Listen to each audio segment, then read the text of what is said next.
एक चुनाव को लेकर सियासी बहस लगातार तेज चली हो गई है। सोमवार को संसद की संयुक्त संसदीय समिति यानी कि जेपीसी की बैठक हुई और समिति के सामने कांग्रेस के वरिष्ठ नेता पी चिदंबरम ने बिल का विरोध किया।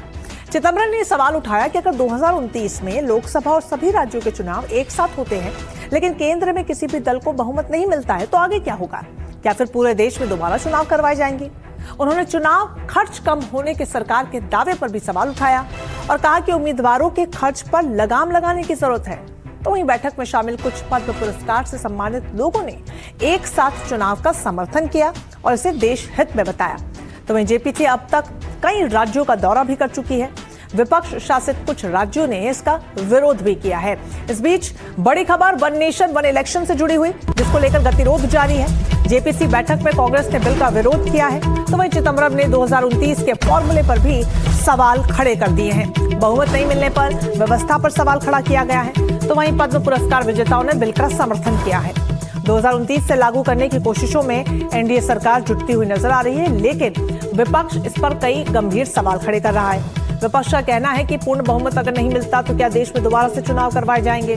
खर्च को लेकर भी विपक्ष सवाल उठा रहा है और कह रहा है कि व्यक्तिगत तौर पर जो खर्च होते हैं एक एक नेता के, उस पर ज्यादा फोकस होना चाहिए। तो वही एनडीए के एजेंडे में अब तक एक देश एक चुनाव का जो मुख्य मुद्दा है उसको लेकर अब गतिरोध बढ़ता चला जा रहा है। हालांकि जेपीसी की बैठक में जो पद्म पुरस्कार विजेता मौजूद थे उन्होंने इसका समर्थन किया।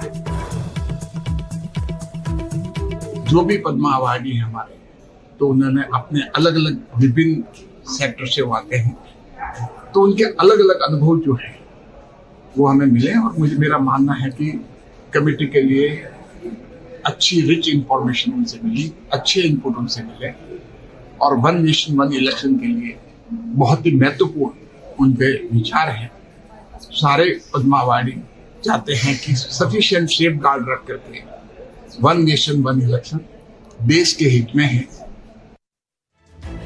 तो तमाम प्रतिक्रियाओं के बीच वन नेशन वन इलेक्शन पर पक्ष का क्या कहना और विपक्ष का क्या कहना है, ये भी आपको बता देते हैं कि दावे क्या कुछ किए जा रहे हैं। सत्ता पक्ष का कहना है कि एक साथ चुनाव से सरकारी खर्च जो आता है वो कम होगा। विपक्ष का पलटवार ये है कि इससे कैसे पता चलेगा, जो व्यक्तिगत खर्चा है उस पर ध्यान दिया जाए। सत्ता पक्ष का कहना है कि आचार संहिता से विकास कार्यों को लेकर भी यहाँ पर बढ़ावा मिलेगा। तो वहीं विपक्ष यहाँ पर कह रहा है कि छोटी पार्टियों के लिए मुकाबला मुश्किल होगा, चुनावी प्रक्रिया में समय और संसाधन बचाए जाएंगे। पक्ष का कहना है विपक्ष के तौर पर चुनाव आयोग का अधिकार और ज्यादा बढ़ जाएगा, विपक्ष का ये कहना है। तो वहीं सत्ता पक्ष का कहना है कि देश में चुनावी गतिविधियां लगातार कम होंगी। विपक्ष ये कह रहा है कि सरकार गिरने पर व्यवस्था कैसे चलेगी, ये सवाल खड़े यहाँ पर विपक्ष कर रहा है।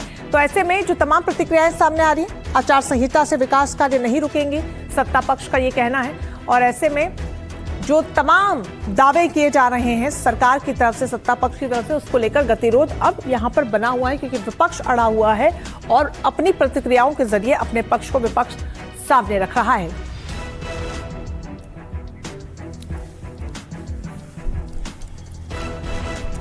तो एनडीए के एजेंडा में वन नेशन वन इलेक्शन शामिल रहा है, लेकिन अब इसको लेकर जेपीसी की बैठक जरूर हुई, लेकिन कांग्रेस ने पुरजोर तरीके से इसका विरोध किया है। चिदंबरम ने 29 के यानी 2029 में जो लोकसभा चुनाव होने हैं उस पर सवाल उठाए हैं। तो वहीं पद्म पुरस्कार विजेताओं ने इसको लेकर समर्थन किया है। उनका कहना है कि एक देश एक चुनाव होना चाहिए। हमारे मैनेजिंग एडिटर अखिलेश शर्मा हमारे साथ जुड़ गए इस पूरी खबर पर ज्यादा जानकारी के साथ। Akhilesh, one nation one election को लेकर गतिरोध पहले भी था, लेकिन जेपीसी की बैठक के बाद संभावना ये थी कि तस्वीर जो धुंधली सी है वो थोड़ी सी साफ होगी, लेकिन यहाँ तो परतें और उलझती चली जा रही है, गतिरोध बढ़ता चला जा रहा है। बिल्कुल, जो पूर्व वित्त मंत्री पी चिदंबरम कल पेश हुए, उन्होंने स्पष्ट तौर पर कहा कि ये जो एक देश एक चुनाव की बात हो रही है ये असंवैधानिक है, संविधान का जो मूल ढांचा है उसके खिलाफ है। उन्होंने कहा कि सरकार को ऐसा नहीं करना चाहिए। वहीं 10 से अधिक पद्म पुरस्कार से सम्मानित जो हस्तियां हैं वो भी पेश हुई थी, उन्होंने इसका समर्थन किया है। तो कुल मिलाकर के राय एक जैसी नहीं है। हालांकि पीपी चौधरी जो कि समिति के अध्यक्ष, उन्होंने कहा कि चिदंबरम तो चूंकि वो एक अलग पॉलिटिकल पार्टी के हैं इसलिए वो ये बात करेंगे ही। साथ ही सागरिका घोष जो कि टीएमसी के राज्यसभा सांसद हैं वो भी इससे सामने पेश हुई, उन्होंने भी इसका विरोध किया। तो कुल मिलाकर के आम राय इसको लेकर के नहीं बन पा रही है। साथ ही ये प्रश्न भी उठ रहा है कि जहां लगातार पीपी चौधरी दावा कर रहे हैं कि अगर बिल पास होता है 2029 के चुनाव से इसको लागू किया जा सकता है, वैसा पी चिदंबरम या कई ऐसे नेता मानते हैं कि ये संभव नहीं है, क्योंकि खुद बिल में ये प्रावधान किया गया है कि 2029 के लोकसभा चुनाव के बाद एक अपॉइंटेड डेट होगी, जिसके बाद से एक देश एक चुनाव की प्रक्रिया शुरू। बिल्कुल, लेकिन इस पर कांग्रेस ये कह रही है, दो महत्वपूर्ण मुद्दे उठाए। एक तो खर्च को लेकर सत्ता पक्ष का जो यहाँ पर दावा है कि जो पूरा खर्च सरकारी आता है उसमें कम यानी कि कटौती देखने को मिलेगी, लेकिन विपक्ष ये कह रहा है कि जो इंडिविजुअल तौर पर खर्चे होते हैं उस पर फोकस करने की जरूरत है। और साथ ही एक बड़ा सवाल ये भी कि अगर पूर्ण बहुमत नहीं मिलता है तो क्या दोबारा से चुनाव होगा, फिर उसकी प्रक्रिया क्या होगी?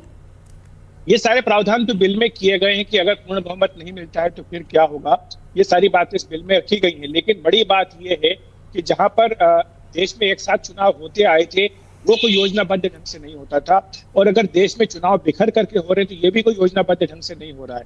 चुनाव जो हो रहे हैं अपने हिसाब से हो रहे हैं। कई बार विधानसभा को पहले भंग कर दिया गया, इस कारण वहां पर चुनाव जल्दी कराने पड़े। ये लोकसभा में जो है सरकार टिक नहीं पाई, इसलिए वहां पर लोकसभा को भंग करना पड़ा। ये सारे कारण बनते गए जिसके चलते आज एक देश एक चुनाव नहीं हो पा रहा है। ये बात काफी लंबे समय से मोदी सरकार कह रही है कि एक देश में एक साथ सारे चुनाव होने चाहिए, लेकिन प्रश्न ये भी उठता है कि क्या विपक्ष इसके लिए तैयार होगा, क्योंकि जो संविधान संशोधन विधेयक है उसके लिए 2/3 बहुमत चाहिए, और चाहे कांग्रेस हो चाहे अन्य विपक्षी दल वो इसके सख्त खिलाफ है। चलिए, बहुत शुक्रिया अखिलेश जी आपका तमाम जानकारी के लिए।